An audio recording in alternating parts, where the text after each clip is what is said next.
Hello everyone, welcome back.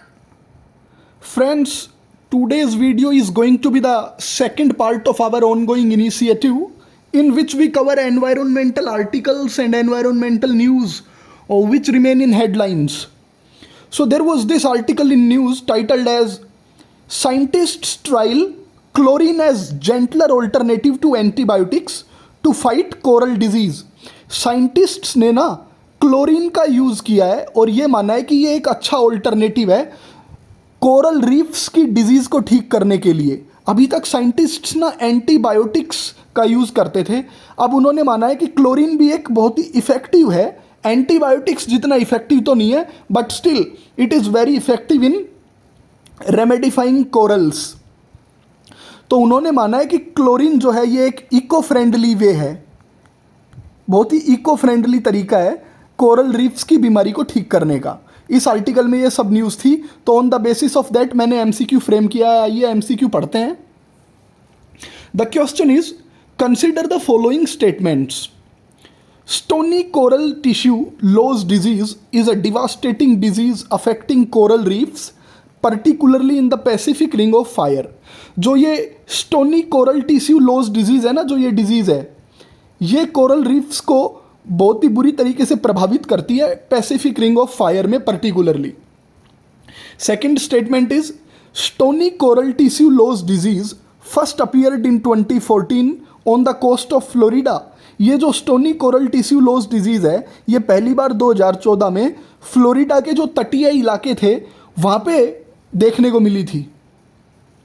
Okay, third is chlorine cocoa butter paste is used to revive corals from stony coral tissue loss disease. जो chlorine cocoa का एक paste बनाते हैं उससे भी corals की बीमारी को ठीक किया जा सकता है। Okay, so friends, first state में जो मैंने गलत चीज़ लिख दी वो थी पैसिफिक रिंग ऑफ फायर। जो ये stony coral tissue loss disease है ना, ये जो कैरिबियन रीजन है ना फ्रेंड्स, कैरिबियन रीजन वहाँ पे ज़्यादा डोमिनेट करती है ये disease.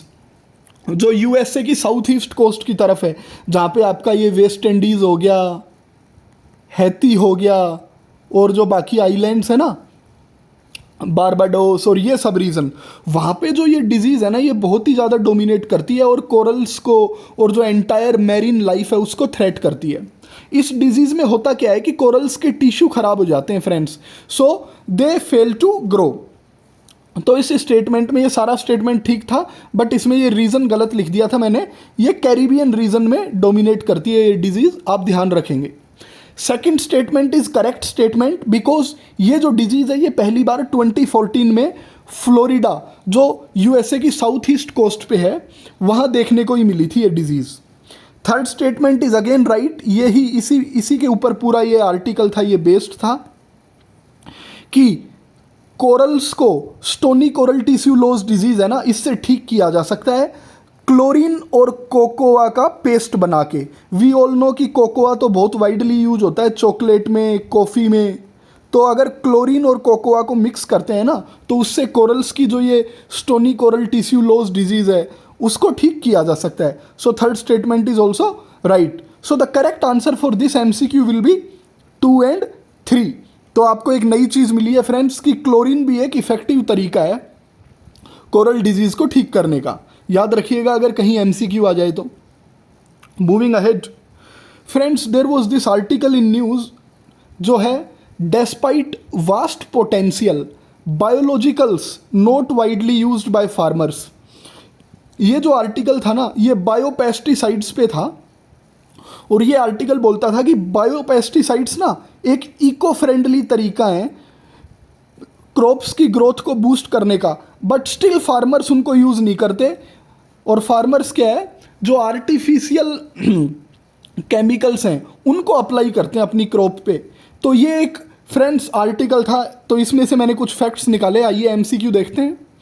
Which amongst the following can be used as a biostimulant. ये जो नीचे नाम लिखे हुए हैं इनमें से किसे हम एज अ बायोस्टिमुलेंट यूज कर सकते हैं। तो पहले समझते हैं बायोस्टिमुलेंट क्या होता है। बायोस्टिमुलेंट एक वो सब्सटेंस होता है जो क्रॉप्स, प्लांट और सोयल की जो ग्रोथ है ना फ्रेंड्स उसको बूस्ट कर देता है। क्रॉप्स, प्लांट और सोयल के अंदर फ्रेंड्स उनकी जो स्ट्रेस टॉलरेशन कैपेसिटी है उसको एनहेंस करता है, उनकी जो ग्रोथ है उसको अच्छी करता है, उनको हेल्दी रखता है। वो बायोस्टिमुलेंट्स होते हैं, वो सब्सटेंस होते हैं ये। अब माइकोरिजियल फंगी, क्या माइकोरिजियल फंगी को बायोस्टिमुलेंट की तरह यूज किया जा सकता है? नॉन माइकोरिजियल फंगी, क्या नॉन माइकोरिजियल फंगी को यूज किया जा सकता है as a biostimulant? And rhizobacteria, क्या रिजोबैक्टीरिया एक इफेक्टिव बायोस्टिमुलेंट है? So the correct answer for this MCQ will be D, all three. जी हाँ, ये जो तीनों हैं, mycorrhizal fungi, non mycorrhizal fungi और रिजोबैक्टीरिया, तीनों ही बहुत ही इफेक्टिव बायोस्टिमुलेंट हैं। अब आइए जानते हैं माइकोरिजियल फंगी क्या है। फ्रेंड्स, माइकोरिजियल फंगी एक वो फंगी होती है जो क्रॉप्स और प्लांट के साथ सिम्बायोटिक रिलेशनशिप में रहती है। सिम्बायोटिक रिलेशनशिप मतलब दोनों के बीच कि एक तरीके का आदान प्रदान होता है। फॉर एग्जाम्पल, माइक्रोरीजियल फंगी क्या करेगी, इन क्रॉप्स और प्लांट्स को न्यूट्रिएंट्स देगी और बदले में इन क्रॉप्स और प्लांट्स से वाटर ले लेगी अपनी खुद की ग्रोथ के लिए। So that is mycorrhizal fungi.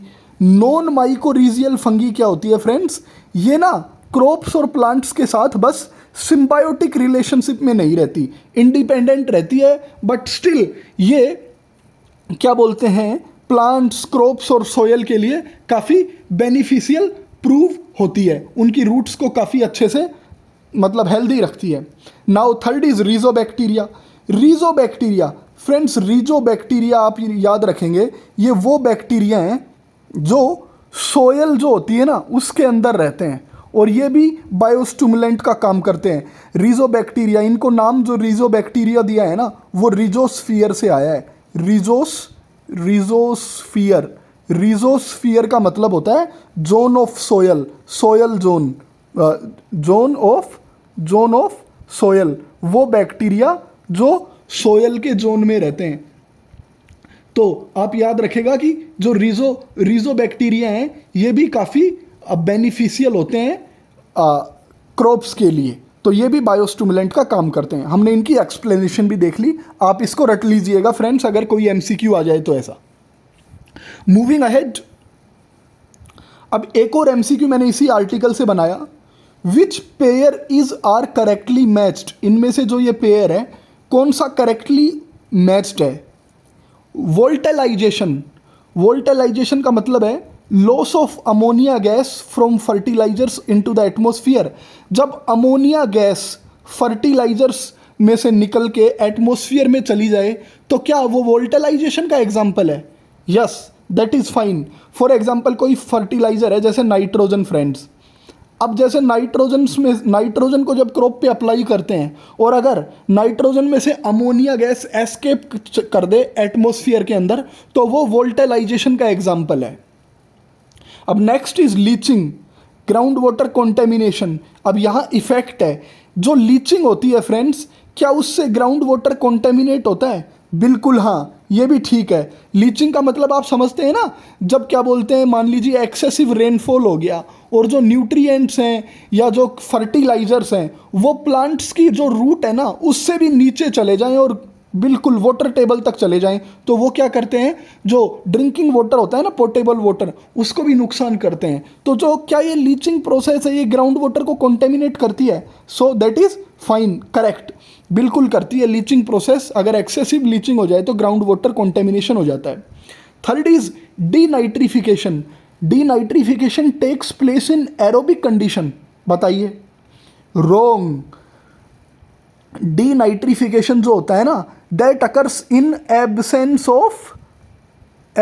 Of oxygen, oxygen की एब्सेंस में होता है। सो यहाँ एरोबिक नहीं, यहाँ पे आएगा anaerobic. Anaerobic denitrification anaerobic condition में होगा, ये आप याद रखिए।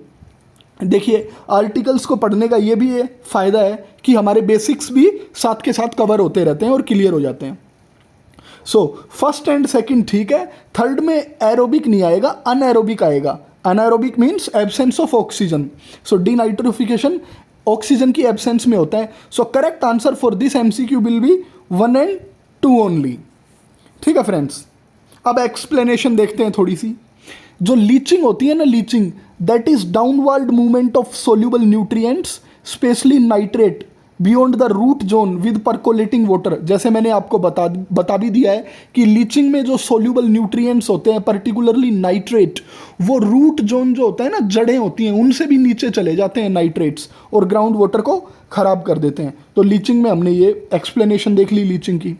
डीनाइट्रिफिकेशन, फ्रेंड्स डीनाइट्रिफिकेशन जब कन्वर्ट करता है, जब नाइट्रेट जो है ना कन्वर्ट हो जाता है नाइट्रोजन गैसेस में अनएरोबिक बैक्टीरिया की द्वारा, अनएरोबिक बैक्टीरिया के द्वारा लो ऑक्सीजन कंडीशंस में, तो डीनाइट्रिफिकेशन होगा। यहाँ मैंने आपको समझा भी दिया है अनएरोबिक कंडीशंस में, और मैंने एमसीक्यू में आपसे गलती करवाने के लिए क्या लिखा, एरोबिक लिख दिया। तो आप ये भी याद रखेंगे, ठीक है फ्रेंड्स। एक्सप्लेनेशन को भी आप अच्छे से याद कर लीजिएगा। अब next article that was in news is Tamil Nadu racist to save sinking करियाचल्ली island with 8,500 artificial reefs. Tamil Nadu जो स्टेट है वो एफर्ट कर रहा है कि जो करियाचल्ली आइलैंड्स है ना, इनको कैसे न कैसे करके प्रोटेक्ट किया जाए, बिकॉज इन पे खतरा मंडरा रहा है क्लाइमेट चेंज की वजह से। तो आइए फ्रेंड्स जानते हैं, Kariyachalli island is located in, Kariyachalli island जो हैं ये कहाँ पे हैं, गल्फ ऑफ मन्नार, पाक बे, अंडमान सी, लक्षद्वीप। बताइए। See the correct answer will be gulf of Mannar. जो गल्फ ऑफ मन्नार है ना, डीप डाउन साउथ, आप अपनी एटलस पे देखिएगा गल्फ ऑफ मन्नार कहाँ है, तो ये करियाचल्ली आइलैंड गल्फ ऑफ मन्नार में है। एक जो gulf of Mannar National park है ना, उसके अंदर है ये gulf of Mannar National park, gulf of Mannar National park. तो याद रखिएगा, अगर एमसीक्यू आ जाए या मैच द फॉलोइंग आ जाए, गल्फ ऑफ मन्नार सामने लिख दें करियाचल्ली आइलैंड, तो याद रखिएगा हाँ ये Kariyachalli islands Gulf of Mannar National Park के अंदर ही हैं। Okay friends, moving ahead. अब फ्रेंड्स कुछ आर्टिकल्स थे न्यूज़ में कुछ स्पीसीज़ के ऊपर। एक आर्टिकल फिशिंग कैट के ऊपर था, एक था इस पे साइगा के ऊपर। साइगा मतलब एक एंटीलोप होता है, ये कजाकिस्तान में मिलता है। और एक था आर्टिकल ब्लू क्रेन के ऊपर। तो मैंने इन तीनों आर्टिकल्स को मिला के एक एमसीक्यू फ्रेम किया है। Which is are correctly matched, आपको बताना है कौन सा करेक्टली मैच्ड है। एक तरफ एनिमल का नाम है और दूसरी तरफ उनका IUCN स्टेटस। सो blue crane endangered, sperm whale vulnerable. Sperm whale मैंने इसलिए लिखा है, मैंने अपनी पिछली वीडियो में कवर किया था ताकि आपका रिवीजन हो जाए। Fishing cat vulnerable, saiga antelope near threatened. तो बताइए फ्रेंड्स इनमें से कौन से ठीक हैं। सी स्पर्म वेल जैसे मैंने अपने पिछले वीडियो में बनाया था, ये बिल्कुल ठीक है। स्पर्म वेल का IUCN स्टेटस तो वल्नरेबल है। फिशिंग कैट भी बिल्कुल ठीक है, इसका भी वल्नरेबल स्टेटस है। साइगा एंटीलोप ये नियर थ्रेटन्ड है। एंड ब्लू क्रेन ये गलत है friends, because blue crane is also vulnerable. याद रखिएगा आप, ब्लू क्रेन इज वल्नरेबल। याद करिएगा, रट लीजिएगा इनको। हर साल आए साल स्टेट PCS या UPSC में या CDS एग्जाम में, किसी न किसी एग्जाम में ऐसा IUCN स्टेटस पूछ ही लिया जाता है स्पीसीज का। सो the correct answer for this MCQ will be C option 2, 3, 4। और ये स्पीसीज फ्रेंड्स न्यूज़ में इसलिए थी कि ब्लू क्रेन जो है ना उसको तो वल्नरेबल लिस्ट में रख दिया गया है। साउथ अफ्रीका में देखने को मिलता है ये बर्ड, इसलिए न्यूज़ में था। कजाकिस्तान में क्या है, कजाकिस्तान ने ना डोनेट किए हैं ये साइगा एंटीलोप चाइना को, ये इसलिए न्यूज़ में थे। और थाईलैंड की फिशिंग कैट भी न्यूज़ में थी, because they are facing habitat loss. तो हमने इन सभी को देख लिया है इन न्यूज़ आर्टिकल्स की मदद से, एक MCQ प्रैक्टिस कर लिया है। तो आप याद रखिएगा ये 3-4 फैक्ट्स। अब फ्रेंड्स वायरस भी ना काफ़ी फेवरेट टॉपिक है UPSC का। और डाउन टू अर्थ के ऊपर एक ये मारबर्ग वायरस जो है ना, मारबर्ग वायरस, इसके ऊपर आर्टिकल था कि युगांडा के अंदर ये मारबर्ग वायरस काफ़ी फैल रहा है कुछ इलाकों में उसके में। सो इसके ऊपर MCQ फ्रेम किया और आइए जानते हैं। Consider the following statements. Ebola and Marburg belongs to the same virus family. Ebola और मारबर्ग जो हैं ये सेम फैमिली से आते हैं। Okay. Marburg virus and Ebola virus are caused by the same viruses. जो मार्बर्ग वायरस है और इबोला वायरस है ये सेम वायरस की वजह से होता है। And third is bats are natural carriers of Marburg virus. जो बैट्स, जो चमगादड़ होती हैं, जो पेड़ों पे लटकी होती हैं, फ्रूट्स खा रही होती हैं, इनके अंदर मार्बर्ग वायरस होता है। सो हमसे पूछा है how many of the above options are correct, इनमें से कितने करेक्ट हैं। फ्रेंड्स इनमें एक तो थर्ड करेक्ट है, एक जो है वो है first correct, second statement is wrong, so the correct answer will be only 2। अब आइए एक्सप्लेनेशन में देखते हैं फ्रेंड्स क्या गलत है, क्या गलत और क्या सही है। इबोला वायरस डिजीज है ना फ्रेंड्स, ये वो जो वायरस होते हैं ना जो जीनस इबोला जीन के होते हैं उससे होती है, और मार्बर्ग डिजीज जो होती है ये मार्बर्ग जीनस वायरस जो होते हैं ना, मार्बर्ग जीनस वायरस उससे होती है। तो इन दोनों स्टेटमेंट्स को पढ़ के हमें पता चला कि सेकंड स्टेटमेंट रॉन्ग है। हमने क्या लिख दिया था, मार्बर्ग और इबोला सेम जीनस के वायरस से हो रहा है, नहीं, मार्बर्ग हो रहा है मार्बर्ग जीनस से और इबोला होता है इबोला जीनस से। लेकिन ये बात याद रखिएगा, इबोला और मार्बर्ग वायरस का जीनस तो अलग है बट फैमिली एक ही है फ्रेंड्स इनकी। ओके, एक्सप्लेनेशन में पढ़ते हैं कि दोनों मार्बर्ग और इबोला वायरस जो है ना दे बिलोंग टू फिलोविरिडाई फैमिली, फिलोविरिडाई याद रखिएगा आप इसको। लेकिन इनमें अंतर क्या था, इनका जो जीनस थी, जेनरा था, दैट वाज डिफरेंट और इनके वायरसेस डिफरेंट होते हैं। तो आप इस वायरस को याद रखिएगा फ्रेंड्स, न्यूज़ में था ये और यूपीएससी ने वायरसेस पे सवाल पूछे भी हुए हैं। Nipah virus, canine distemper virus, इन पे सवाल आ चुका है पिछले 5 सालों में, तो आप याद रखिएगा इसे। अब मूविंग अहेड फ्रेंड्स, एक ये यूनाइटेड नेशंस की रिपोर्ट थी जिस पे ना ड्रोट्स को लेके मतलब काफ़ी इसमें डिस्कशन किया गया था कि ड्रोट्स की वजह से, जो क्लाइमेट चेंज की वजह से ड्रोट्स हो रहे हैं, इसकी वजह से कन्फ्लिक्ट, लॉस ऑफ लाइफ हो रहा है, माइग्रेशन हो रहा है। तो इसके ऊपर मैंने एमसीक्यू बनाया है। Consider the following statements. The UN convention to combat desertification is the only legally binding framework setup to address desertification and effects of drought. जो यूएन की कन्वेंशन है ना डेजर्टिफिकेशन को कॉम्बैक्ट करने के लिए, डेजर्टिफिकेशन को कॉम्बैट करने के लिए, वो ओनली लीगली बाइंडिंग, वो केवल एकमात्र लीगली बाइंडिंग फ्रेमवर्क है डेजर्टिफिकेशन से निपटने के लिए और ड्रोट के इफेक्ट से निपटने के लिए। So this statement is correct friends. इसके अलावा हमारे पास कोई भी मैकेनिज्म नहीं है जो लीगली बाइंडिंग हो, जो बोलता हो कि ड्रोट और डेजर्टिफिकेशन से निपटा जाए। तो आप याद रखिएगा ये जो कन्वेंशन है बड़ी काफ़ी कॉम्प्रिहेंसिव है और ये लीगली बाइंडिंग है। Okay, and second option is India is a signatory to the convention but it has not ratified it till now. So ये गलत स्टेटमेंट है फ्रेंड्स। इंडिया ना सिग्नेटरी तो है ही है, एज वेल एज इंडिया ने ratify भी कर रखा है। ये जो यूएन कन्वेंशन ऑन डेजर्टिफिकेशन है इसको इंडिया ने रेटिफाई भी कर रखा है। तो इंडिया सिग्नेटरी और रेटिफिकेटरी दोनों है। अब आप मुझे कमेंट्स में बताएंगे कि सिग्नेटरी होना और रेटिफिकेटरी होना इन दोनों में क्या अंतर है, आप कमेंट्स सेक्शन में मेरे को बताइए। Third is international draught resilience alliance was launched at COP27। जो ये IDRA था, इंटरनेशनल ड्रोट रिजिलियंस अलायंस, ये COP27 में लॉन्च हुआ था। बताइए, ये इसलिए लॉन्च किया गया था कि अगर ड्रोट के कारण कोई इमरजेंसी हो जाती है तो उससे निपटा जाए। तो क्या ये COP27 में लॉन्च हुआ था? That is correct. जी हाँ, ये IDRA है, ये COP27 में 2022 में लॉन्च किया गया था। तो फ्रेंड्स अब इस MCQ का करेक्ट आंसर हो जाएगा 1 and 3 ओनली। सेकंड में गलती क्या थी, मैंने लिख दिया था इंडिया ने इसे रेटिफाई नहीं कर रखा, but India is signatory as well as ratificatory to UN convention on desertification.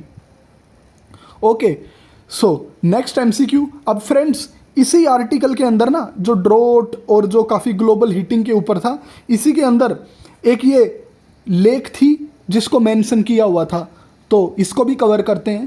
Question is Lake Tefe lies in which region. Lake Tefe जो है वो किस रीजन में है? Amazon region, Andes mountains range, Horn of Africa, Panama channel, किधर है ये? So the correct answer for this MCQ will be Amazon region. Amazon का जो इलाका है ना, अमेजोन के जंगलों का इलाका, वहीं पे ये झील है फ्रेंड्स, लेक टैफे। फ्रेंड्स आप बिल्कुल ध्यान रखिएगा, ये यूपीएससी ने प्रीवियस ईयर क्वेश्चन में लेक विक्टोरिया और कैस्पियन सी और एरल सी, जो कि एक लेक ही है वैसे, डिसअपियर हो चुका है, इन पे सवाल आ चुका है। तो आप याद रखिएगा, यूएन की रिपोर्ट में जो ये आर्टिकल था उसमें इस लेक का जिक्र था। तो आप याद रखिएगा, जो ये लेक टैफे है ना, ये अमेजोन रीजन के अंदर है, अमेजोन रीजन के अंदर। Okay, moving ahead. अब फ्रेंड्स इसी आर्टिकल के अंदर जो ड्रोट्स के ऊपर था, तो अल नीनो, ला नीना, ये जो ज्योग्राफिकल और जो क्लाइमेटोलॉजिकल फिनोमिनाज है ना, इनका जिक्र था।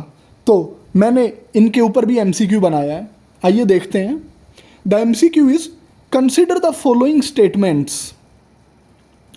El Nino is a natural climate phenomena involving abnormal cooling of the sea surface temperature in the central and eastern Pacific Ocean। El Nino जो है वो एक नेचुरल क्लाइमेट फिनोमिना है जिसमें सेंट्रल और ईस्टर्न पैसिफिक ओशियन है ना, वहाँ का सी सरफेस टेम्परेचर बहुत ज़्यादा ठंडा हो जाता है। Okay, second option is La Nina results in unusually warm sea surface temperature in the central and eastern tropical Pacific ocean. जो ला नीना क्लाइमेट फिनोमिना है उसमें सेंट्रल और ईस्टर्न ट्रॉपिकल पैसिफिक ओशियन है ना, वहाँ पे जो वाटर है वो बहुत ज़्यादा गर्म हो जाता है। Okay, and third is activated La Nina results in है स्ट्रोंगर मॉनसून इन इंडिया। ये जो ला नीना क्लाइमेट फिनोमिना है, ये जब एक्टिवेट होता है तो क्या इंडिया के अंदर बहुत ही मजबूत, बहुत ही अच्छा मॉनसून आता है। तो बताइए कौन सा करेक्ट है और कौन सा इनकरेक्ट है इनमें से? C, only third statement is correct. एक जो एक्टिवेटेड ला नीना फिनोमिना है ना, वो इंडियन मॉनसून के लिए काफ़ी अच्छा साबित होता है। बट फर्स्ट स्टेटमेंट और सेकंड स्टेटमेंट जो है ना फ्रेंड्स, इनमें मैंने एक गलती कर दी। वो क्या है? अल नीनो जो है ना फ्रेंड्स, उसमें कूलिंग नहीं होती, एबनॉर्मल वार्मिंग होती है। आप याद रखेंगे, अल नीनो क्या है? सेंट्रल और ईस्टर्न पैसिफिक ओशियन का जो वाटर है ना, उसको गर्म कर देता है, कूल नहीं करता। और ला नीना जो है ना, ये उसको गर्म नहीं करता, ये उसको कूल कर देता है। ईस्टर्न और सेंट्रल पैसिफिक ओशियन का जो पानी है उसको कूलिंग इफेक्ट देता है वहाँ को। तो मैंने क्या है, उल्टा लिख दिया था दोनों स्टेटमेंट में। ओके, तो आप याद रखेंगे ये दोनों क्या हैं। इसी आर्टिकल में जो ऊपर जिसकी हेडिंग हमने देखी उनमें इन दोनों फिनोमिनाज का जिक्र था, और ये आपको अपने बेसिक्स में भी क्लियर होने चाहिए ज्योग्राफी में। तो इस एमसीक्यू का आंसर ओनली